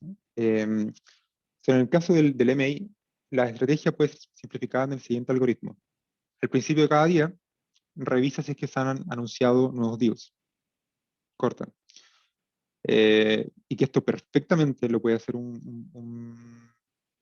cualquier persona, ¿cierto? Hay cosas que uno le deje como instrucciones a una persona, hablemos de personas por ahora. Si los hay, revisa si las acciones involucradas cumplen con ciertos requisitos internos. Por requisitos internos me refiero a requisitos que el mismo Hedge Fund Manager puso. Por ejemplo, solamente acciones con más de 500 millones de dólares en free float de market cap. Por ejemplo, acciones que pertenecen al Russell 2000, por ejemplo, o lo que sea. Todas las reglas que tú te has puesto internamente para identificar las acciones que efectivamente tú puedes operar en este merger arbitrage, pueden estar en una lista. Entonces simplemente checa, es un checkbox. ¿Es suficientemente líquida? Sí, pum. ¿Es este tipo de fusión? Sí, pum. Y así vas corriendo hacia abajo. Para cada uno de los deals que se devuelven de este filtro, determina el tamaño de las posiciones basado en las características del deal. No voy a entrar en este detalle porque ya empieza a ser un poco más técnico. Venta corta de las acciones de la empresa compradora, siguiendo las posiciones que determiné antes, y usa sus proceeds para comprar las acciones de la empresa target. Listo, está hecho el merger arbitrage. Ningún analista caro está metido acá, es simplemente un tema de estrategia. Ok. Sí, ahí Nicolás le especificó que es el free float. Sí, perdón, para yo no ir interrumpiéndote Sí, todo no, el está rato, súper le bien. he ido poniendo algunas cosas como para clarificar, o las películas, o Billions, una gran serie también que podrían ver. Gran serie, recomendada. Recomendaciones. Lectura obligatoria. Entonces, les dije que tú le puedes pasar estas reglas a cualquier recién egresado, a cualquier practicante, lo que sea, y que vaya por las reglas y que efectivamente él sea el que maneje el merger arbitrage. Y tú te olvidas de esto. ¿Qué ha estado pasando durante los últimos 15 años? Ya no estamos hablando de los últimos 10, 15 años, ya no estamos hablando de practicantes, ahora estamos hablando de programación. Todo este algoritmo, tú lo puedes poner en un programa de computación que vaya a la fuente de datos donde uno revisa si es que hay nuevos deals, o que revise las noticias, por ejemplo. Revisa las noticias y después sigue los pasos, uno a uno. Uno puede programar todo esto en un script, y el script determina las posiciones se mandan al sistema de trading, el sistema de trading opera por sí solo. Ningún humano fue involucrado en esto. ¿Y qué pasa acá? Te ahorras un trader, te ahorras un analista, listo, $300,000 al año que uno se ahorra sin contar los bonos más encima. Entonces, eso es hacia dónde está yendo la industria. Lo que están viendo ahora en la presentación es un índice nuestro, que nosotros creamos y mantenemos eso, mi grupo en particular, que es el Credit Suisse Merger Arb Liquid Index. Y lo que hace es que, como dice ahí, intenta ganar exposición a la estrategia del merger arbitrage usando una metodología cuantitativa predefinida para invertir en deals que sean diversificados, representativos y líquidos. Y ahí pueden ver el retorno de la estrategia también. Tienen el ticker ahí por si acaso lo quieren revisar cómo se ha desempeñado en el pasado. Pero eso básicamente. Estamos hablando de una estrategia completa de hedge funds por las cuales ellos han estado utilizando durante décadas, resumida en un código. Ya nadie más la hace, sino que el computador en sí lo hace. ¿Y qué es lo bueno? Lo bueno es que yo como Credit Suisse te puedo ofrecer a ti exposición a Merger Arb sin que tú tengas que pagar el 220, la comisión monstruosa que habíamos visto antes. Y yo te cobro 70 puntos base, porque no tengo los mismos costos que tiene un hedge fund. Entonces, la industria se ha estado moviendo un poco a la parte de automatización, por sobre cualquier otra cosa. Esto es ir un paso más allá. De la misma forma de que nosotros replicamos los arbitrajes de adquisición y fusiones, podemos replicar la industria de hedge funds completa. Lo que está en la línea blanca, no, perdón, lo que está en la línea azul ahí es el mismo índice que le había mostrado antes, el Credit Suisse Hedge Fund Index, que es básicamente este S&P de hedge funds de Estados Unidos. Entonces tenemos la línea azul, que es el performance de los hedge funds, de la industria completa, y la línea blanca es un replicador. Lo que hay ahí es un algoritmo. Es un algoritmo que lo que busca es replicar las exposiciones de la industria hedge funds y por medio de instrumentos líquidos proveerte el mismo retorno, o parecido, similar. ¿De cuál es la diferencia? La diferencia es que nuestro índice, como invierte solamente en instrumentos líquidos, nosotros les podemos ofrecer liquidez diaria, que es algo que los hedge funds no te pueden ofrecer. Como nuestro índice es simplemente un algoritmo, te cobramos menos, 1%, en comparación con el 220, que se cobra en la otra industria. Entonces, esto es otro ejemplo de cómo la programación, la tecnología y la matemática se ha ido comiendo un poco lo que es la industria tradicional de hedge funds, que es lo que ven en Billions, para los que lo han visto. Y esto gracias a los funds. Este algoritmo, por razones más o menos obvias, no puedo hablar tanto de él. No es que sea tan sofisticado, pero hay un tema de propiedad intelectual detrás. Pero no es tan sofisticado. Son básicamente matemáticas que ustedes ya saben, pero un poquito más avanzada nada más. Pero está basado en regresiones lineales, en ajustes de máximo verosimilitud y cosas así, pero no hay nada tan sofisticado y se entrega lo mismo performance de una manera mucho más barata. ¿Hay alguna duda? Consulta hasta acá. Ya estamos entrando en la parte final. Pueden levantar la mano o simplemente habilitar el micrófono.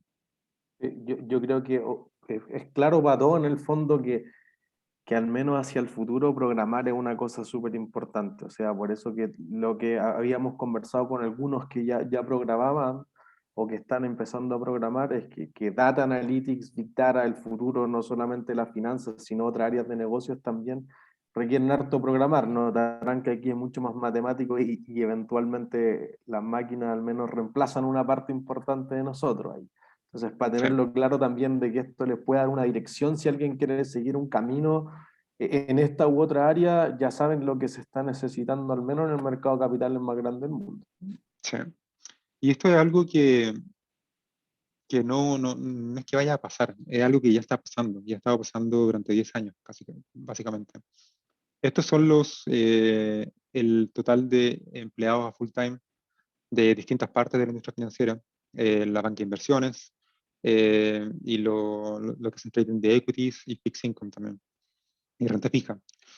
Y como pueden ver ahí, el número puesto ha bajado. En 2012, casi, digamos 10 años atrás, estábamos hablando de 65.000 empleados en la industria financiera acá. Sin embargo, hoy en día esto ya ha bajado a 50.000. Entonces ya estamos hablando de una pérdida de 15.000 puestos de trabajo y esto se debe netamente a la automatización. El trading el puesto de trader está desapareciendo porque ¿para qué voy a tener una persona que se puede equivocar? Si es que puedo tener un programa que opera solo. Acá los programas están conectados a la bolsa, a la plataforma de la bolsa por medio de su API, y lo que hacen es enviar los trades. Y los trades se ejecutan, los trades vuelven. Es súper simple. Ya no se necesita una persona que esté haciendo clics o que tome decisiones también. De nuevo, los traders toman decisiones basadas en cosas como flujo, volumen, experiencia, ellos saben que a las 9 de la mañana es el horario más líquido para operar acciones, igual que a las 3:30 de la tarde, los horarios más líquidos para operar acciones. Pero si tú ya sabes eso, lo puedes poner en un código que opere solamente a las 9 de la mañana y que opere solamente a las 4:30 perdón, a las 3:30 de la tarde. Entonces, son cosas que se pueden automatizar. Esto es otra cosa que ha estado impactando un montón, que es cómo la gente que invierte se ha estado moviendo de fondos activos a fondos pasivos. Fondos activos me refiero a fondos donde uno tiene un portfolio manager que toma decisiones basado de nuevo en experiencia y en ciertas variables macro y cosas así, sobre qué acción es la que va a rentar por sobre el promedio. Y tú uno tiene fondos pasivos donde simplemente lo único que hace es decir, no voy a emitir ningún juicio sobre cuál es la acción que va a ganar o cuál es la acción que va a perder, simplemente voy a replicar un índice. Así de simple. Y uno puede ver ahí como la porción celeste más oscura son los outflows. Eso quiere decir que es plata que sale de los fondos activos y que se va hacia los fondos pasivos. Obviamente, dado que los fondos pasivos no tienen que emitir un juicio sobre acciones, no necesitan analistas que les digan qué acción va a subir o qué acción va a caer. Por ende, no se les paga a ellos. Si no les pago a ellos, te puedo cobrar menos como fondo, ¿cierto?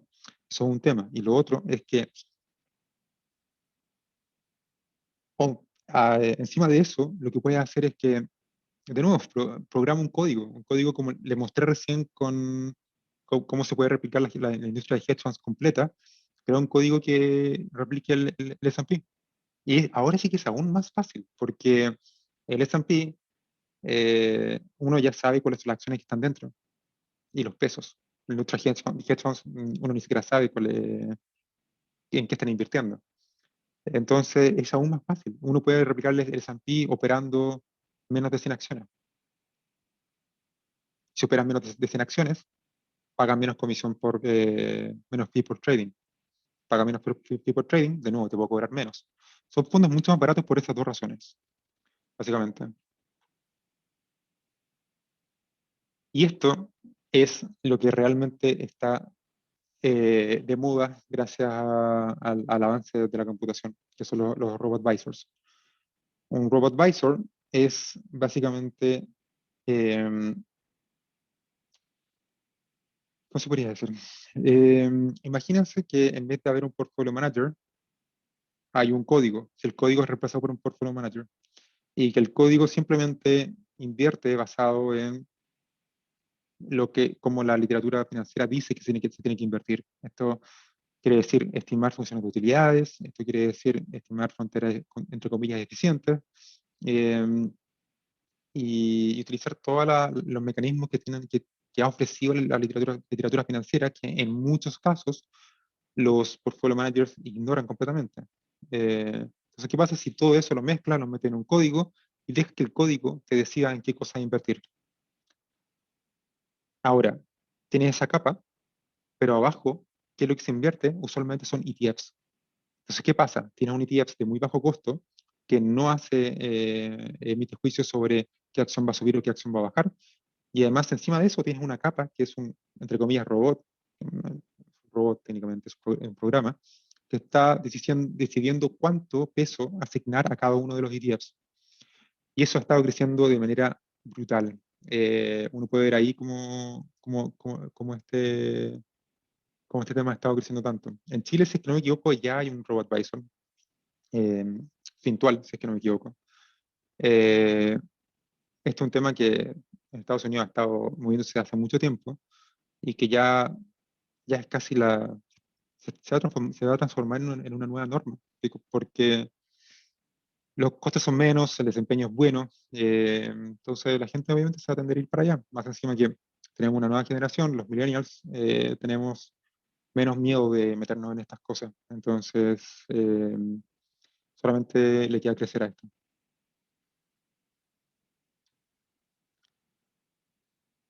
¿Alguna duda, consulta antes de entrar al último pique de la presentación?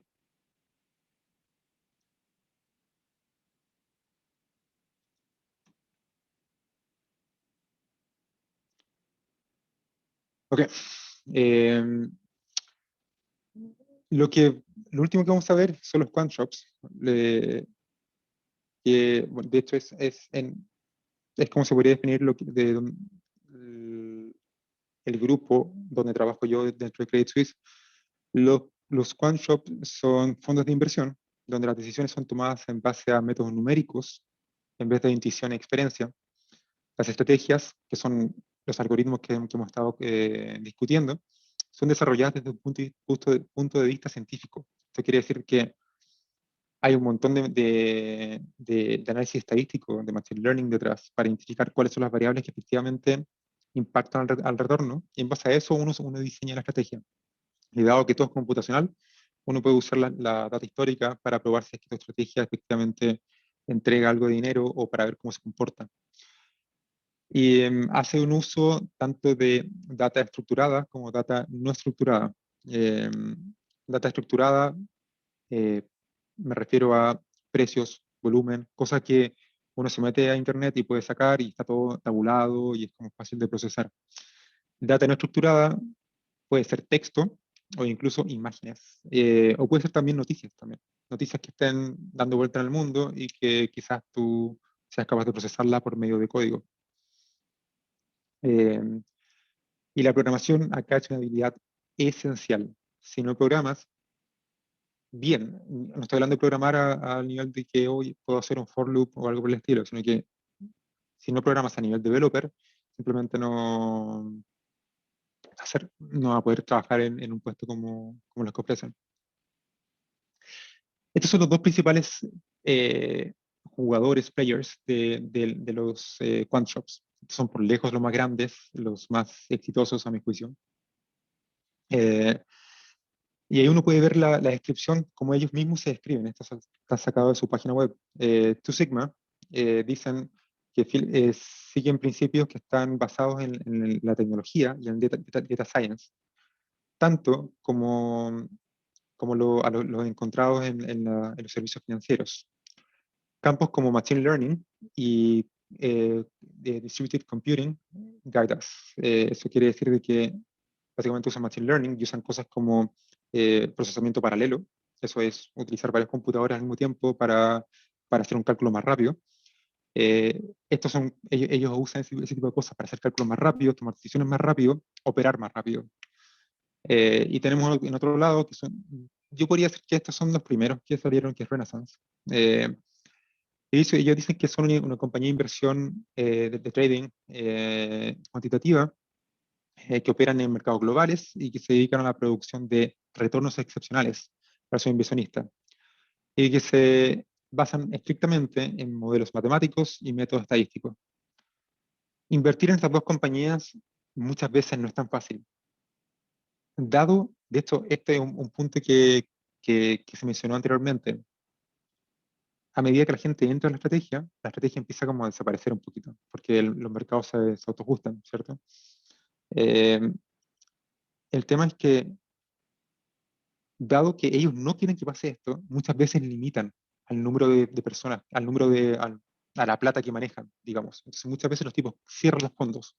Si yo hoy día quiero invertir en Renaissance, en uno de sus fondos quant, puede ser que ellos no me acepten, aunque tenga un montón de plata. O sea, de partida ellos solamente aceptan a institucionales o gente con mucha plata. Pero aún así hay fondos que están cerrados, no aceptan más plata. ¿Por qué? Porque si aceptan más plata, esa como anomalía que habíamos visto antes puede desaparecer completamente. Entonces, nuestra idea, la idea es mantener el negocio y seguir cosechándolo, ¿cierto? Pregunta, ¿quiénes trabajan acá?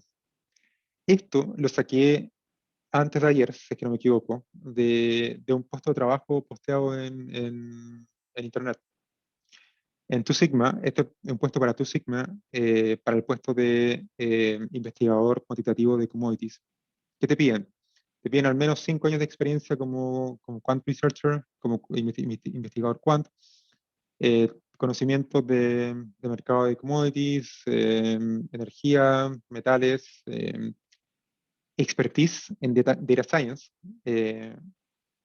estimación de métodos de estimación, análisis de series de tiempo, machine learning, te piden como grado, te piden un grado en una disciplina técnica o cuantitativa, como estadísticas, matemáticas, física, ingeniería electrónica o computer science. En esa lista no está comercial. Y eso es un punto importante de la industria americana, que ya se está moviendo un poco lejos de contratar gente que viene con un background como de business o de economía. Excelente, y este es el punto importante, excelente skills de programación en un lenguaje de programación, que puede ser Python, puede ser Java, C o C++. Eso es para tu Sigma. Este es otro hedge fund, otro post que encontré para un hedge fund que no dicen el nombre, porque es típico que lo postean los headhunters y que ellos esconden el nombre del hedge fund. ¿Qué se pide? Se pide Masters o PhD en disciplina cuantitativa. Tener un PhD en la industria de inversiones de hoy en Estados Unidos no es algo raro. De hecho, puestos como este, donde dicen o PhD o de preferencia PhD, son varios y se está transformando la mayoría. La gente acá ya está estudiando PhDs para trabajar en esto. Compañeros de equipo que he tenido. Doctor en física de Yale, doctor en Computer Science de MIT, doctor en econometría de Chicago, doctor en matemática aplicada de UCLA, cosas así. La gente que trabaja como investigador quant usualmente tiene PhD, no siempre. Pero lo que sí siempre pasa es lo que vimos antes, de que sus majors, que sería como el equivalente a nuestra concentración de ingeniería comercial o algo por el estilo, son todos o estudian matemáticas, o estudian física, o estudian ingeniería eléctrica. La minoría estudia economía, la minoría. Pero si estudia economía, después hace un máster en ingeniería financiera o algo por el estilo que le sube el nivel matemático. Entonces sí, eso es lo importante acá. Y de nuevo, te piden una demostrada habilidad para programar en Python o C++. Eso es algo que pareciera ser que no cambia. Y en los tipos de estrategias que utilizan se pueden clasificar dentro de estrategias de baja frecuencia, estrategias de media frecuencia y en algunos casos estrategias de alta frecuencia. Estrategias de baja frecuencia son estrategias que rebalancean un poquito más de una vez a la semana. O sea, me refiero, un poquito más largo de una vez a la semana. Digamos una vez cada 2 semanas o algo por el estilo. Una vez al mes, una vez al trimestre. Esas son acciones de baja frecuencia. Estrategias de media frecuencia son estrategias que rebalancean desde un par de veces al día hasta una vez a la semana. Y hay estrategias de alta frecuencia, que no son las que están acá, que eso cae en otra categoría, que es High Frequency Trading, y esas estrategias operan varias veces al minuto. Y esa estrategia es de alta frecuencia. O puede ser incluso que operen, digamos que una vez por hora, o quizás un poquito más. Sería como la cota más alta de lo que es alta frecuencia. Estrategias de congestión, de arbitraje estadístico y tendencia intradía. Estrategias de congestión son estrategias que, por ciertas, estas yo no diría que son anomalías de mercado, pero son características del mercado donde los flujos se atochan en ciertos periodos. Por ejemplo,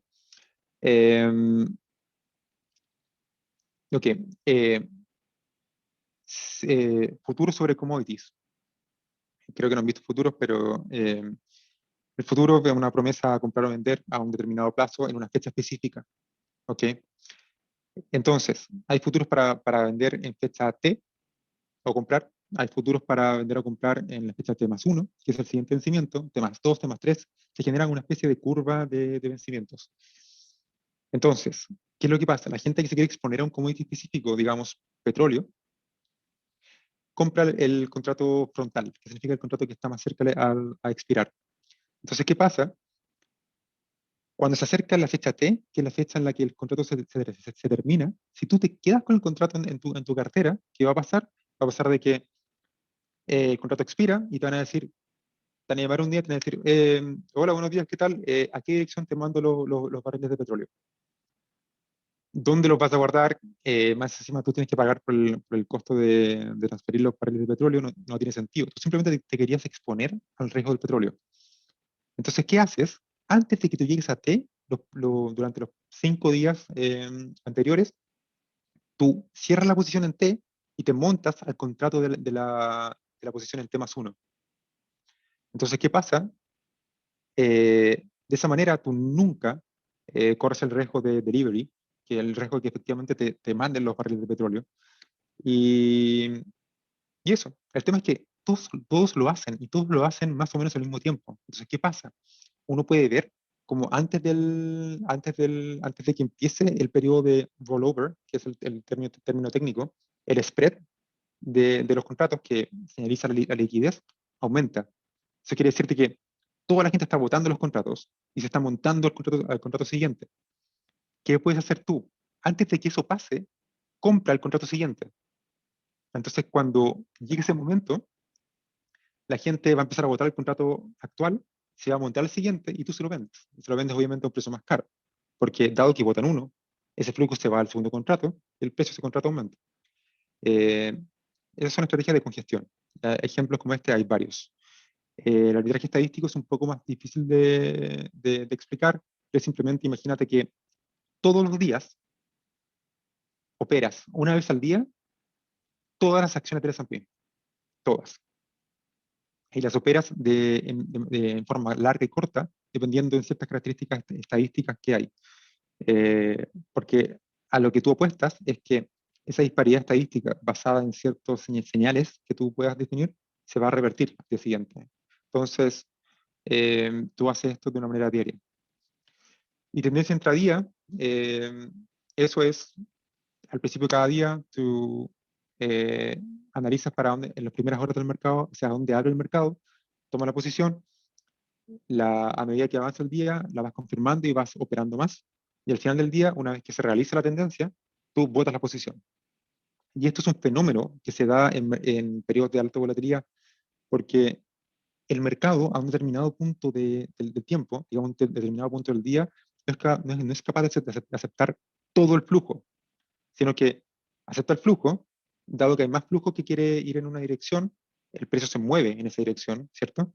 Después a la hora siguiente pasa lo mismo, entonces es capaz de aceptar el flujo marginal a un precio más alto o precio más bajo, dependiendo para dónde vaya el flujo, y eso hace que en mercados volátiles se produzca esta tendencia intradía. Y tú la puedes operar de manera cuantitativa. Estos tres ítems que les dije acá son ítems que están 100% programados, son todos códigos, son estrategias que han sido completamente automatizadas. Y para terminar, ¿qué tipo de tecnologías se usa en Quant Research? Son tres, puse dos nada más, que son las dos que más uso yo. En términos matemáticos, por ley y como tecnología rey, es el álgebra lineal. El álgebra lineal es lo más importante en este caso. Una estrategia, un portafolio, una combinación de factores de riesgo, todo son combinaciones lineales. Tú lo puedes trabajar y lo puedes filtrar de manera usando álgebra lineal. El otro elemento que faltó, econometría es un poco autoexplicado, y lo otro ítem que faltó ahí es el cálculo estocástico. Pero el cálculo estocástico es algo que solamente se usa si es que va a superar opciones, que no es mi caso. En términos computacionales, estas son las tecnologías más como en la cúspide, es como lo que ya es la última chupada del mate en tecnología, para inversiones me refiero, el procesamiento de imágenes y el procesamiento de lenguaje natural. Procesamiento de imágenes. Eso significa ver una foto y sacar y transformar eso en información y usar eso después para hacer una decisión de inversión. Dos ejemplos. Dos ejemplos.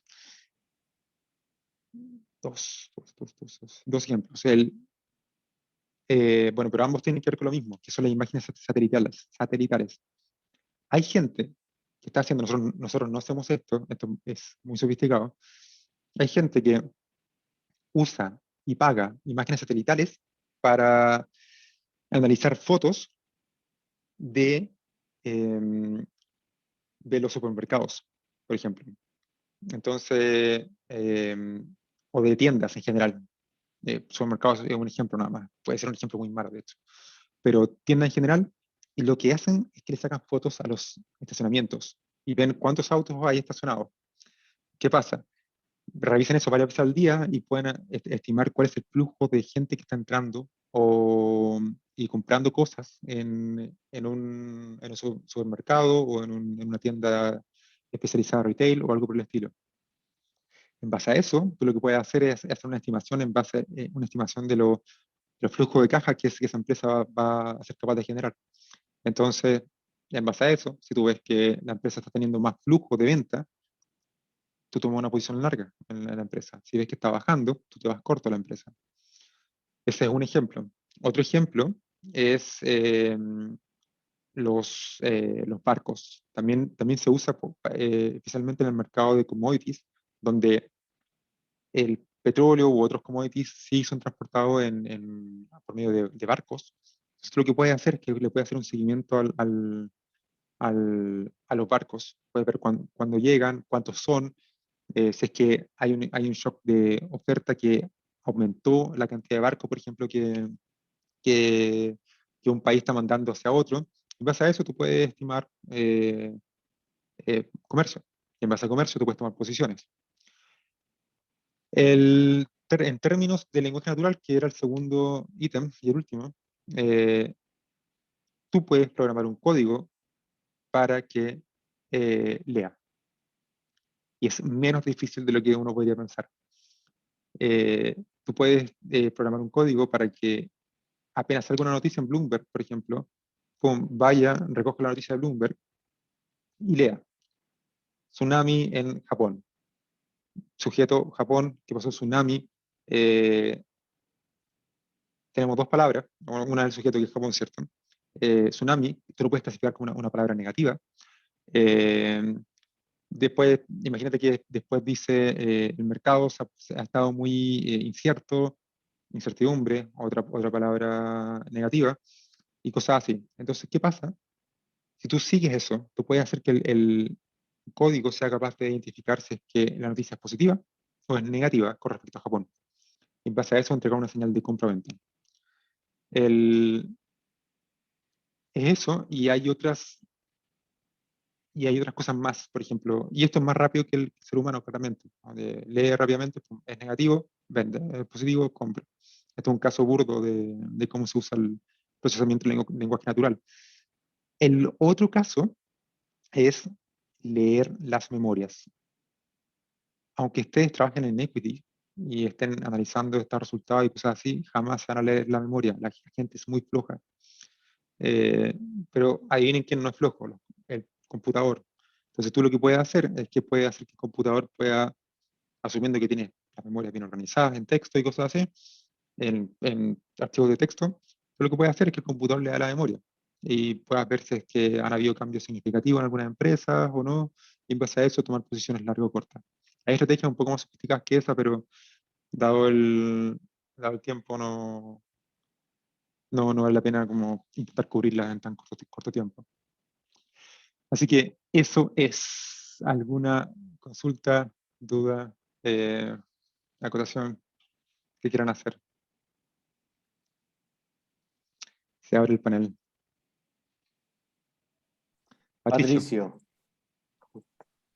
Ya, yo primero quería saber cómo tú trabajaste en Wall Street. Quería saber cómo fue la experiencia de trabajar ahí. ¿Es como las películas?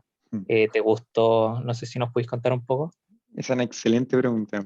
Y a mí me hubiese gustado que me hubiesen dicho haber sabido la respuesta antes de venir para acá. No es que haya cambiado nada, pero al menos hubiese cambiado mi expectativa.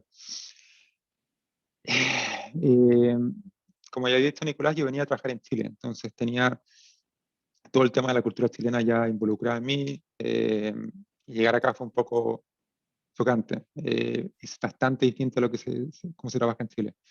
Punto uno, no es como las películas, en el sentido de que las películas tienden a enfocarse un poco más en cómo era Wall Street antes. Billions, por ejemplo, el caso de Billions es un hedge fund que está desapareciendo. O sea, es un concepto de hedge fund que está desapareciendo. Eh, Todos los fondos, incluso hedge funds antiguos, se han estado modernizando y transformando en quant shops.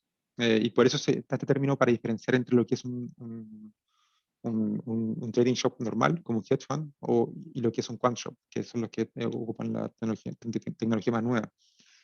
El perfil de la gente que trabaja acá la mostré en la presentación. PhDs, gente con background STEM, que le dicen los gringos, que eso es ciencia, tecnología, matemáticas e ingeniería.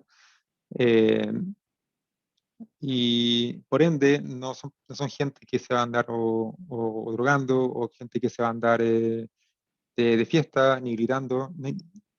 No hay razón para gritarse. Usualmente lo que tú estás haciendo es estudiar. Es como si estuvieras constantemente investigando por nuevas señales, cosas así. Es un mundo completamente distinto a lo que había antes.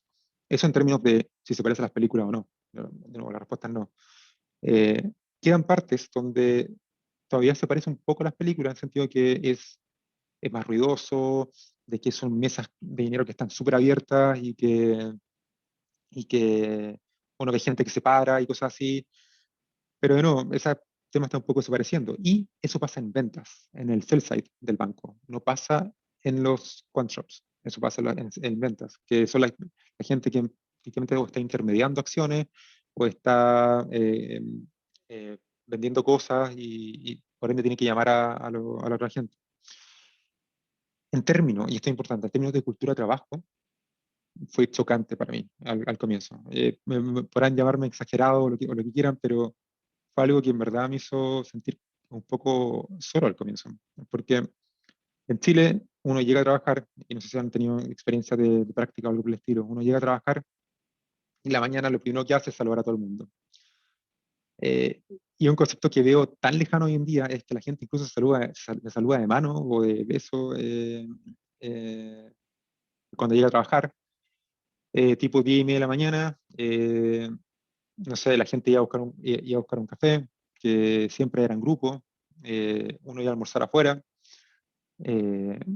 Si uno trabaja en un banco o algo por el estilo, los almuerzos son de 1 hora, 2 horas. Hay gente que incluso toma en la hora de almuerzo en Chile. Eh, y eso, después de las 6:30, 7, te vas para la casa, te olvidas de la pega y estás con tu familia o cosas por el estilo. Aquí la figura fue un poco distinta. Tú llegas en la mañana, nadie te saluda, nadie. Y la gente llega, se siente a su puesto, no te saluda, y se pone a trabajar inmediatamente. No existe el café de las 10:30, o la gente como que se va a la máquina de café como a conversar, esa cuestión, olvídate, no existe, no es parte de la cultura americana. La gente sí va a tomar café claramente, pero no es como que todos los días vayamos a sacar la vuelta a comprar café a la esquina. Eh, pero y va por su cuenta. Es como ya quiero un café, voy, vuelvo. Eso, en segundo lugar. En tercer lugar, la gente almuerza en el puesto. Eso de ir a sentarse afuera no existe. Tú vas, y todos los restaurantes de Nueva York están adaptados para darte la comida rápidamente y empaquetada. Entonces tú vas, compras comida y no es que tú compres comida chatarra todos los días, sino que tú compras comida buena, que es comida como la que comerías en tu casa, pero súper rica y saludable, pero es todo para llevar, todo para llevar. Tú vas, compras y te vas de vuelta a tu puesto y comes en tu puesto. Lo cual, por consecuencia, tú no comes con nadie, sino que comes sentado enfrente al computador. Ahora, con respecto al horario de trabajo, eh, son largas las horas. Durante mi primer año de trabajo, mi caso es relativamente de cola, pero, pero, o sea, mi caso no es la norma, pero la norma tampoco está tan alejada de mi caso. Yo trabajaba de 9 de la noche, de 9 de la mañana hasta como 11 de la noche todos los días durante mi primer año. Después eso bajó, trabajaba como de las 8:30 de la mañana, 9, hasta las 8 de la tarde. Y eso como que se ha mantenido. Pero dependiendo del grupo donde te toque trabajar, hay casos, y son casos particulares, de nuevo, donde puede que te toque trabajar hasta las 10 o quizá un poquito pasado. Ahora, la norma yo diría que está en torno a las 7:30, 8 de la noche. 8 de la noche más que todo. Pero sí. Así que eso, espero haber respondido tu pregunta, no tan, No, tan sí, acotada claro. como te gustaba. Sí, es que yo pensaba que igual que Estados Unidos era de 9 a 5, pero Wall Street Sí, parece que es como sí, más sí, sí. distinto, más... Sí, Exactamente. Yo pensaba lo mismo cuando vine para acá. Y decía, a las 5 de la tarde voy a estar camino a la casa. Y esa es la norma en todo Estados Unidos, excepto en Nueva York. En Nueva York se trabaja más y en Wall Street, dependiendo dónde trabajes. Porque mi caso, aunque no lo crean, no es el peor. El peor caso es la gente que trabaja en banca de inversiones. La gente que trabaja en banca de inversiones trabaja hasta medianoche todos los días, seguro. Eh, Duerme como en promedio 6 horas todos los días. Trabaja al menos un día de los fines de semana. La pega es tan extenuante que Credit Suisse le ofreció a toda la gente de Investment Banking $30,000 como bono para que se queden. ¿Por qué? Porque la gente no aguanta y se va, no aguanta. Y esto pasó ahora hace como un mes, pueden buscar la noticia, pero pasó en Goldman Sachs 2 meses atrás, que se fue gran parte de la gente de Investment Banking porque simplemente ya no podían trabajar. Y eso es la norma en Investment Banking. 6 días a la semana, eh, trabajando horas enfermas, que son en verdad no sostenibles. Ahora, hay que tomar en cuenta que la gente que usualmente tiene esas horas que son ridículas son la gente más junior. Y la gente que trabaja en Investment Banking acá empieza a trabajar a los 20, 23, 24 años. Entonces, de hecho no, 23, a los 22, porque acá las carreras duran 4 años. La gente que trabaja en Investment Banking tiene como 22 años, algo por el estilo. Entonces, quizás ahí un poco más llevadero. Y a medida que uno va siendo más senior, la cosa cambia y las horas se reducen un poco, no sé qué tanto. Pero de nuevo, yo no trabajo en Investment Banking, yo estoy en la división de Asset Management, donde las cosas son un poco más calmadas. Pero sí, deberían esperar de 8:30 a 8 de la noche todos los días. Ah, ya. Y otra pregunta que, Sí, por ejemplo, tú hablaste que igual como que un ingeniero comercial de la UAI, por ejemplo, como que no tiene los conocimientos o qué sé sí, yo, los posgrados necesarios como para trabajar, qué sé yo, en Nueva York. Entonces, por ejemplo, si yo no quisiera partir así como analista, qué sé yo, en un hedge fund, un private sí, equity o en el mismo banco de inversión, etcétera, ¿qué sería como lo mínimo que ya, no sé, pues, sí, uno saliendo de la UAI debería hacer como para sí, llegar a un puesto así? sí. Ok. Lo que dices tú es cierto. La UAI en promedio no te prepara como para trabajar en research, en un hedge fund, pero lo que no significa que tú no te puedas preparar por tu cuenta. Eso es punto uno. Punto dos, qué puedes hacer en la universidad hoy por hoy? No sé en qué año están, y no sé si es que esto es efectivo o no, pero ojalá alejarse un poco del perfil como de business, porque ingeniería comercial es un bicho raro, que no existe en Estados Unidos, punto uno. Eh, que es una combinación entre business, combinación de eso con economía, con un poco más de estadística, cosas así, de matemática. Entonces, si es que, no sé si existe o si está funcionando hoy en día, es la especialización de ingeniería comercial. Sé que se pueden ir por un lado de business o se pueden ir por un lado de economía. Si es que tienen la elección, váyanse por economía. Ese es punto uno. Si es que ya no lo hicieron, no todo está perdido, pero sí va a ser un poco más difícil. A mí me ha costado acá, en mi tiempo no había diferencia entre business y economía, entonces me ha costado un poco explicar como qué estudié yo, porque para los gringos tú estudiaste un bachelor en economics, o estudiaste un bachelor en business, o algo por el estilo, pero no ingeniería comercial, es una cuestión súper rara. Entonces, primero que todo, irte por economía, ojalá. Después, en quinto año, tomar, ojalá, ingeniería financiera. Eh, si no, no sé si management es todavía cuantitativo, pero en mi tiempo al menos era cuantitativo. No sé si todavía existe, la verdad. Nico, Todavía. Pero ¿todavía? no Ok. seáis traicionero, ¿cómo se van a ir al MIC? Tienen que ir a finanzas. Váyanse a finanzas, En la verdad. especial si ahora tú enseñas finanzas computacionales en el magíster de Es finanzas. cierto. Sí, eso es cierto. Este año voy a dictar Python para finanzas, en el magíster de finanzas, con la intención de subir un poco no tanto de subir el nivel, no es la palabra correcta, sino que acercar un poco los materiales que se entregan en el magíster de finanzas hacia lo que la industria de Estados Unidos lo pide como un hecho y que la industria de Chile lo va a pedir en un tiempo más. Eh, pero puede ser finanzas, puede ser ingeniería financiera, puede ser management, cualquiera de esos tres. Si toman esos tres, ya están en carrera, siguen en carrera. Si es que tomaron economía como especialización antes, mejor todavía. Después, ¿qué viene? Trabajen un par de años, eh, pero solo un par de años.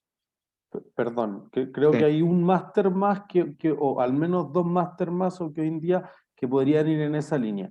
El de investigación de operaciones que lo dicta justamente la Escuela de Ingeniería, que es mucho más de programar, y yo diría que nuestros profesores que más la llevan en programar justamente están en el área de operaciones. Ok. Ahora tenemos desde la nueva malla, así que probablemente yo diría que el próximo año es la primera vez que se dicta, tenemos el máster en Data Analytics. Y de nuevo va mucho más en esa línea. Ok, sí. De entre esos dos, yo creo que el que más se aplica es el de operaciones. Porque, de hecho, en Estados Unidos, muchos de los magísteres en ingeniería financiera son dictados por la Escuela de Operaciones de las universidades. Entonces estarían más o menos en la misma línea.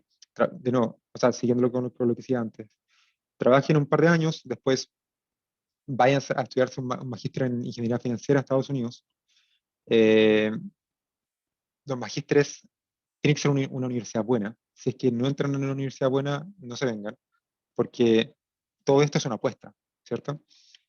Si una vez que entren en un magíster de ingeniería financiera, Estados Unidos les da permiso para trabajar en Estados Unidos durante 6 años. Y eso es porque Estados Unidos le otorga ese permiso a todos los programas que son STEM. Como les decía antes, STEM son los programas de ciencia, tecnología, ingeniería y matemáticas. Ingeniería financiera cae como un programa STEM. Tienen 6 años para trabajar en Estados Unidos. Durante esos 6 años, su empresa les va a auspiciar la Green Card y van a terminar siendo residentes de Estados Unidos en un periodo de 3, 4 años, desde que empiezan a trabajar. El programa de ingeniería financiera es caro, debe rondar en torno a los $75.000 por un programa de 1 año y medio o algo por el estilo. Eso sin considerar el costo de la vida, claramente. Sin embargo, esa plata se paga de vuelta entre 2 y 3 años. Ustedes no necesitan plata para venir a estudiar a Estados Unidos. Eso es lo que tienen que tener claro. Cuando tú entras en una universidad buena acá en Estados Unidos, la universidad misma te ofrece el financiamiento por la plata que quieras. Puede ser el programa completo que lo financias por deuda. Y tienes 20 años para pagarlo, por ende la cuota es bien baja. Y ahora, si tú estudiaste en un magíster de ingeniería financiera en una universidad buena, las probabilidades de que tú termines en una empresa buena, en un hedge fund, en un banco o algo por el estilo, son altas. Y el sueldo de entrada de analista, el analista de primer año que tú me dices, es de $100.000 más los bonos, que los bonos pueden ser entre $50.000 y $150.000 al año, dependiendo del hedge fund o el fondo. Y este es el sueldo de entrada. O sea, obviamente tu sueldo de entrada también puede ser $150.000, eso va a cambiar, dependiendo del hedge fund y cosas así. Pero lo que veo es que con esa plata tú fácilmente prepagas el crédito y después del tercer año o cuarto año, dependiendo cuán rápido quieras pagarlo tú, toda esa plata va a empezar a entrar al bolsillo. Entonces es un proyecto con van positivo definitivamente. Pero sí. ¿Alguna otra pregunta? ¿Duda?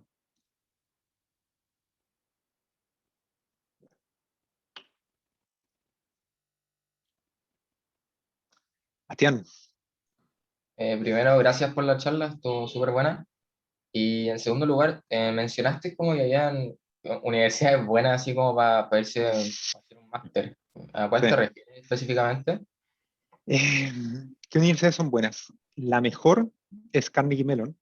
Esa es la más top. Carnegie Mellon es número 1, CMU.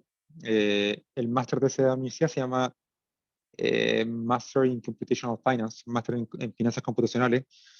Después las otras universidades que vienen son Columbia, de Magíster de Ingeniería Financiera, que está dictado por la Escuela de Operaciones, como le había comentado antes. Está Chicago, que está dictado por la Escuela de Negocios, por Booth.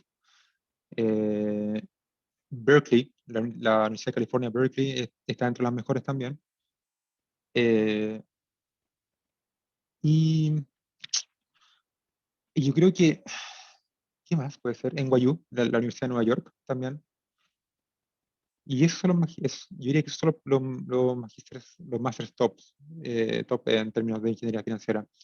Yo estudié personalmente en UCLA, también es súper bueno, pero la colocación de los alumnos de UCLA en Nueva York no es 100%. Hay experiencias de estas otras universidades que tienen muy buena colocación de estudiantes, de egresados en Chicago y en Nueva York, que es como lo que uno busca. UCLA tiene buena colocación en empresas tecnológicas. Muchos de mis compañeros terminaron trabajando en Facebook, en Google y cosas así, como Data Scientist. De hecho, una persona que estudió ingeniería financiera es un mejor Data Scientist que una persona que estudió Data Science, porque los conocimientos matemáticos son más duros. Pero sí, si tú quieres terminar en Wall Street de manera más segura, esa universidad de seguro. UCLA también es buena, pero la colocación en Wall Street es un poquito más baja. Pero igual, de nuevo, tengo compañeros en tu Sigma trabajando en todos los hedge funds importantes.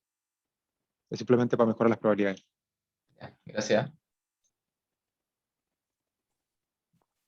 ¿Alguna otra consulta?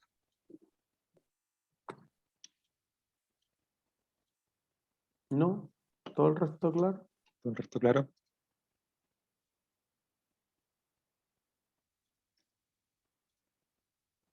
¿Eh?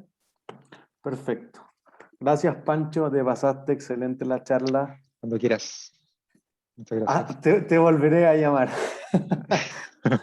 junto con ellos.